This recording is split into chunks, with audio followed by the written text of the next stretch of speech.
What's up guys, Chasing Lamely here, and it's episode 145 of Welcome to Wroxham, and it's a transfer special as we go into the Champions League for the very first time. So, like, subscribe, ring the bell, leave the comments down below, and I shall see you all right after the intro.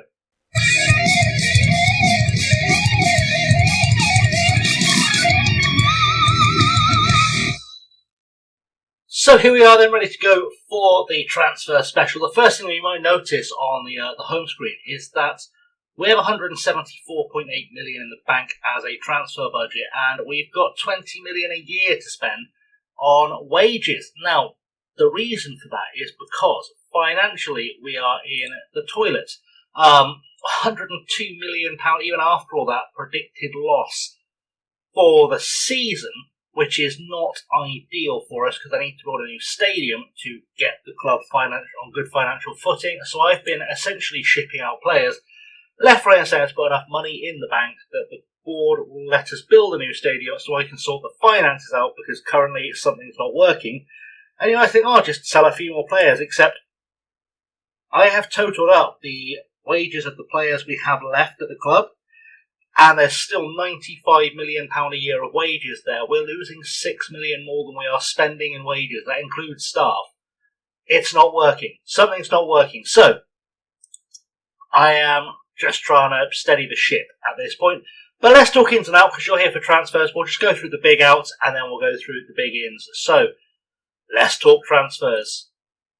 So, 74 players have left the club this summer. 16 have come in. So 13 have come in. You're going to have to forgive me for not going through every single one of them. I'll just go through the big ones. So Alfie Dorrington has joined Liverpool. He'd become our 4th or 5th choice centre-half. £30 million was the fee for him, but he gave us a good year, one good season. I think that offsets the £1 million we've lost on him. I'm quite happy with that as a piece of business. So hopefully, with Sidney Griot coming back, we should be covered at the back. Matías Núñez has left the club as well. He has joined Palmeiras. They've given us £1.7 million for him.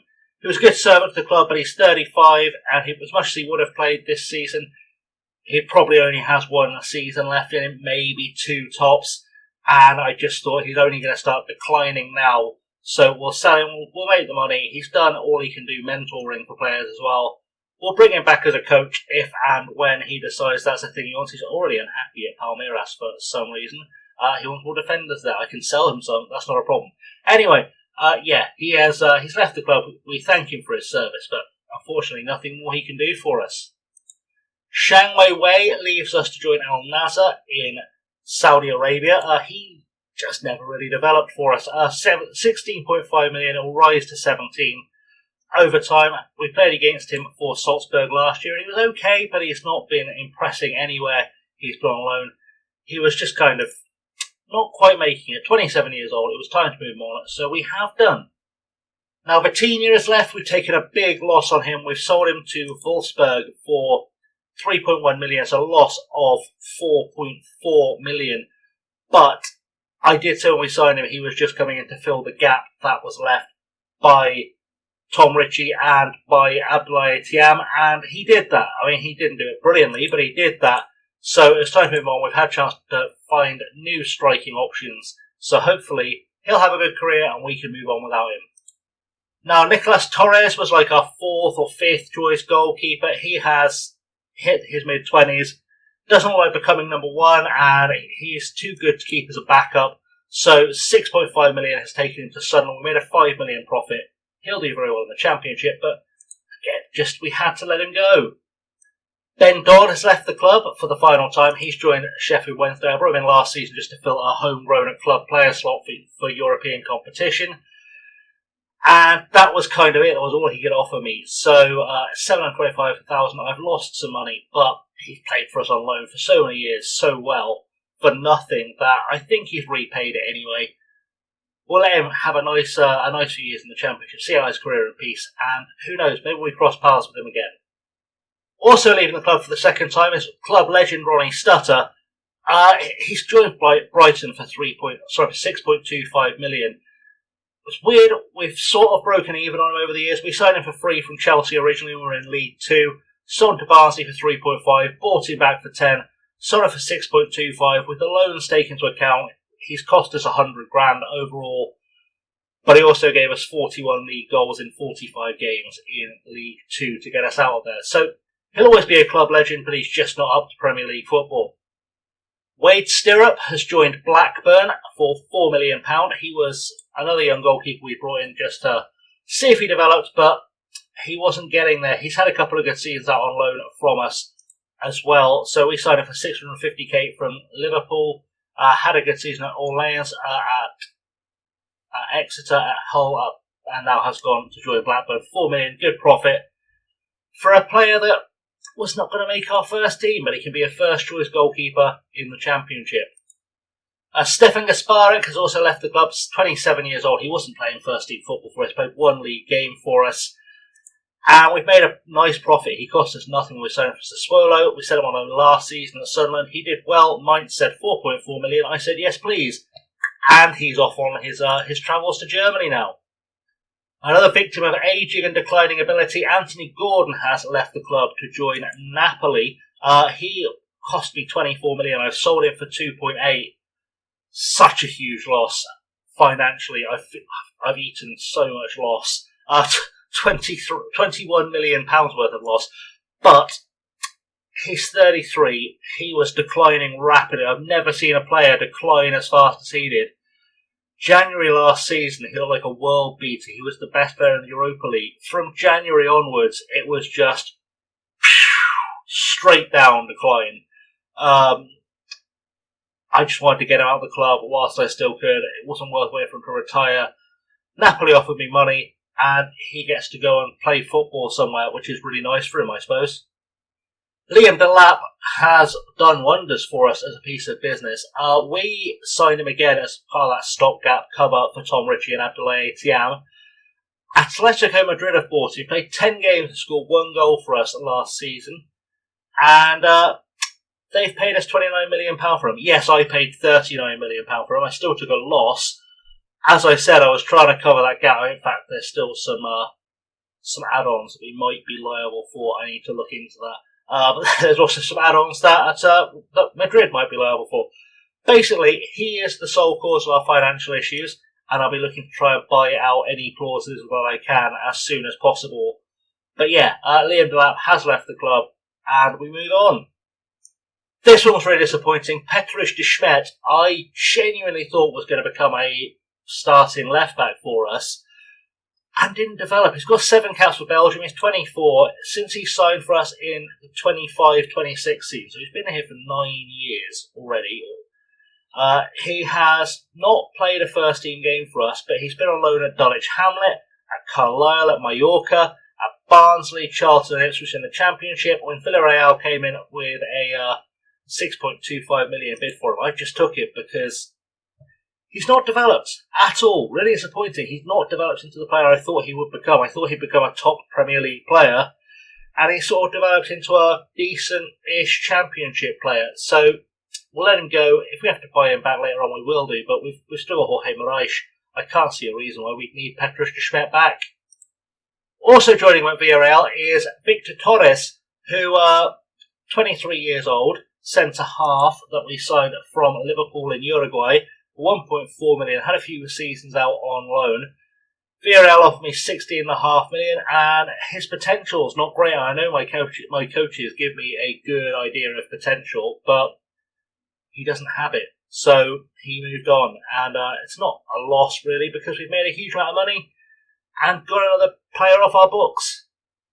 Gustavo Sanchez has also left the club, the Uruguayan. He was very good for us, but I think he was close to peaking. He's 23, and I didn't see anything special coming out of him. He just wasn't developing, weirdly. He's always played well, but I think sometimes you get those players who play well when you use them, but he's not actually good enough for the team, and I think he was one of those players. So when Palace offered me 7 million for him, I took it. There's a few add-ons and stuff in there as well in case they sell him for big money, but I think he'd done everything he could do for us, so we've moved him on.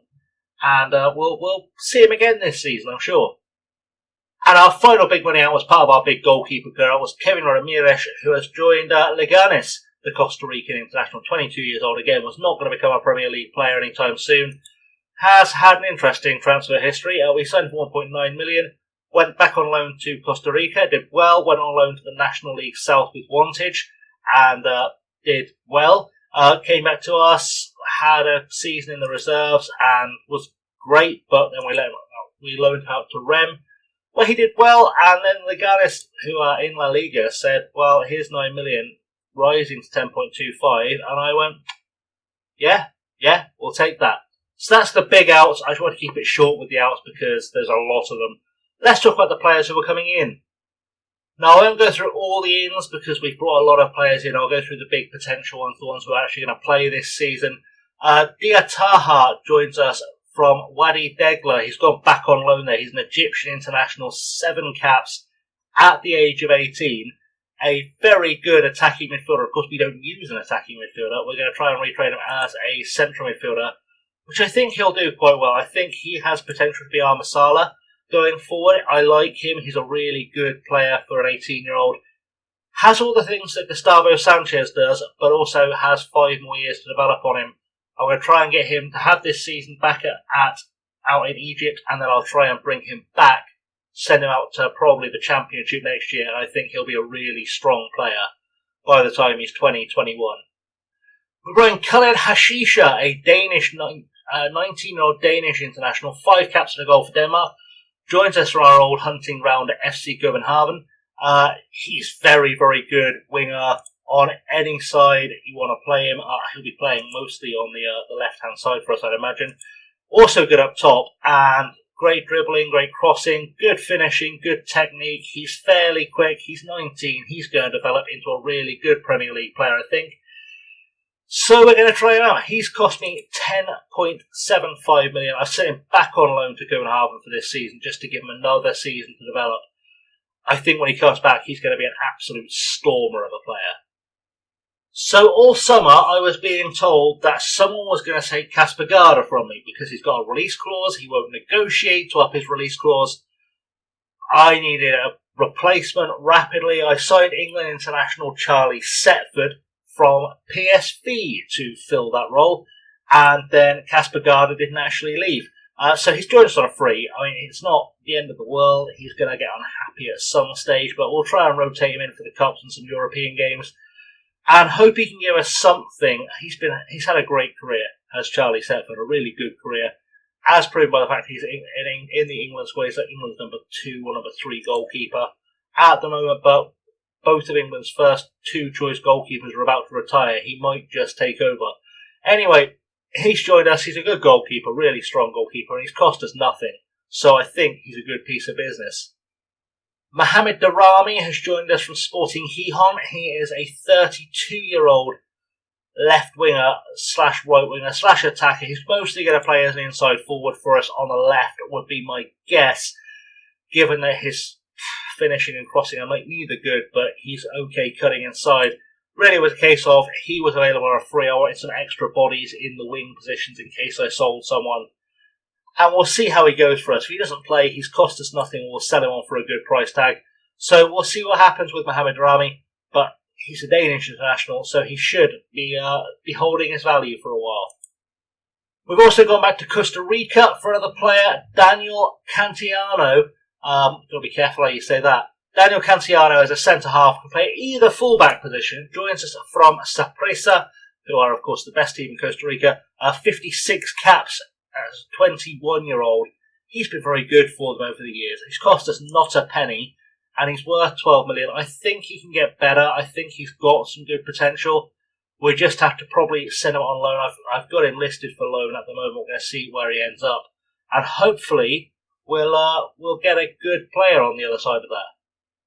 Nicolas Ludenia has also joined us, a 21-year-old French centre-half, joins us from AS Monaco on a free, which is great. I've sent him on loan to Niort in the Championnat National, the 3rd tier of French football. He's a good National League player with Premier League potential. He cost me nothing, so I took the gamble knowing if he has a couple of good seasons on loan, I'll get good money for him. So that was sort of the thinking there. He is a for-profit signing, I think. Now, of course, it's not just kids. I've brought in a big name or two. Moises Caicedo has joined us at 32 years old, 147 caps at this point in this universe. Played 155 league games for Chelsea, scored 9 goals, and has been really good. Then his contract ran out, and I signed him for nothing. He's been named in Chelsea's seasonal best 11 and won the Europa Conference League last season, which is good. Has been consistently in their best 11, although Chelsea have been on a massive decline recently. We saw them last season, very close to getting relegated. But I feel like as a backup holding midfielder, this is a guy who's really going to be valuable to us. So we've got Moises Caicedo in. We'll try and get the best we can out of him, and hopefully he can take us through to some good results in the Champions League. And finally, on the new signings, Tenino has joined us from Manchester City. He's actually been on loan at Monaco and Nice over the last few seasons. And he's 25. He's a Brazilian under-20 international central midfielder who can play on the left wing, can fill in a lot of other places, sort of. Very good mentals and very good physicals and really specific technicals. Where he's officially able to play defensive midfielder naturally, but he can't tackle to save his life. So I'm not sure what we'll do with him. He's got good vision and stuff. I think he's got playmaker abilities to him. We'll try and find a way to make use of him if we can. He's a decent player. He has cost us not a penny. I've not spent a penny on transfers this side of the update, the mid-window update. I've not spent a penny, and I think he'll prove to be okay for us as a signing. I don't expect him to be a regular starter for us, but as a player on the fringes of the squad, a pretty good signing. So that's sort of the rundown of the big ins. There are a few players I've signed and sent on loan who have also come back. You're probably thinking you've sold all your strikers. Who is going to fill in that gap? Well, the answer is mostly Gary Dillon, who I signed from Celtic last season and sent back on loan to Celtic. And he did okay last season. He hasn't been a first teamer at Celtic, which I find very interesting because he's definitely more than good enough. Was named in their best 11 for the season, despite only playing 13 games for Celtic last year and scoring no goals, which is a concern because he's a striker who has never scored a professional goal. But he's also a wonder kid, and it leaves me thinking that maybe his strengths are more in the creation than they are in the scoring. But who knows? Maybe we'll give him a couple of seasons and discover that he's a 90-goal-a-season striker. Who knows? We'll see how it goes. We like Gary Dillon. We think at 20 he's going to be really good for us. So we'll try that out. The other player who has sort of come in and been in the background a little bit has been this guy, Tim York. Expect him to maybe play this season. He'll either play in the Cups or he will go on loan again. I signed him from Reading last season and loaned him back out again. And again, another wonder kid. He's very good. He's done really well in the Championship, knocking on the door of a 7 when played consistently in League One. We want to get him on loan to the Championship if we can. A few clubs in there who are interested. If Bournemouth wanted to loan him and he'll get first-team football, I would allow that because he'd be playing Premier League football. He'll develop really quickly. We'll see how that goes. But that's sort of the transfer rundown. Otherwise, a lot of players in here. I mean, there's no... We can just look at the squad. Let's look at the squad. That's the best way. Let's get rid of the players who are not here and not at club. There we go. Right, so looking at our team, our squad depth, I'm going to try and get Hepworth and Cardoso out on loan. I've been trying to sell Svetkov, but no one's bidding for him, which is interesting because I think he would be a good first-choice goalkeeper for a lot of the bottom-end Premier League teams.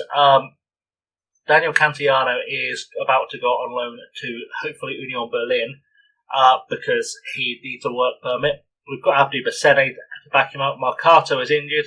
I've got Strecker there, and I've got some good centre-halves. Griho, I've got VAR, I've got Raul Walters, who I did try and sell this summer because Clint Youssef is younger and more than ready, and I don't want to sell him, which has become a problem because that could happen.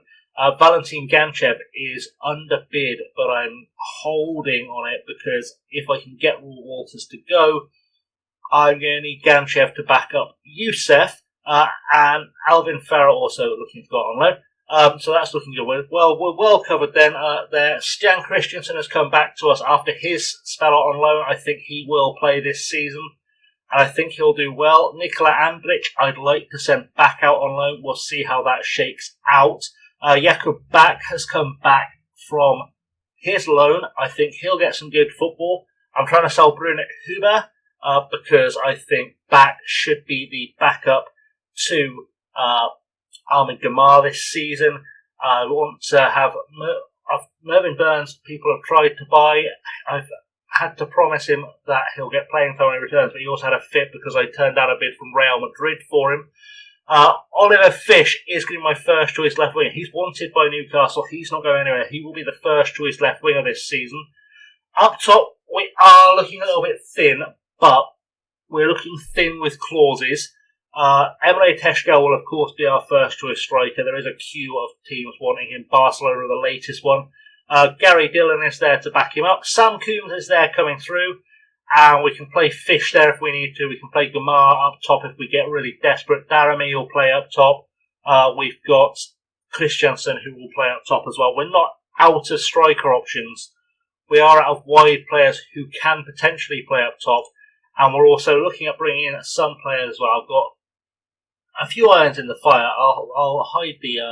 let's look at the ins. No one coming in, a few outs. As I said, Alejandro Santana is the guy waiting on confirmation of that transfer to Southampton to see what happens. And we've got Freitag and Zeko Smith about to head out as well on loan. So, still some money to be made, still some wheeling and dealing to be done. But it is time for the start of the season. We are going to kick off our season against Fulham, which will be the next episode. Hopefully things will go really well.